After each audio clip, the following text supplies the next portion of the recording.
Juan Ignacio Pérez Jakiundeko presidentea. Nik ikasi nuen 20 urterekin, erraza egin zitzaidan, egia esan, laguntza eduki nuen, laguntza eduki nuen. Pilar Kaltzada idazlea. 17-18 urterekin, Zumaiara joan nintzen, aurrekin egiten nuen lan, eta bertako aurrek, euskara besterik ez zekiten. Eta Ioldi Beristain, Goazeneko aktorea. Nire gurasoek ez zekiten euskaraz, gazteak zirenean, eta joan ziren pixkanaka ikasten, gau eskolatan, edo barnetegietan, eta horrela, eta eurek nahi zuten euskaraz ikasi, euskaraz bizi, eta gero ere bai, guri transmititu. Euskara ikasi, edo ikasitako euskara iturri.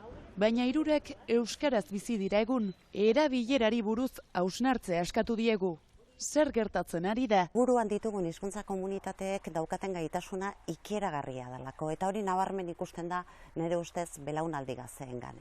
Ez dut pentsatzen militantzia beharrezkoa denik, baina zure buruan militantetzat baldin badukazu, izan zaitez koherente, ez? Eta zer egin behar dugu?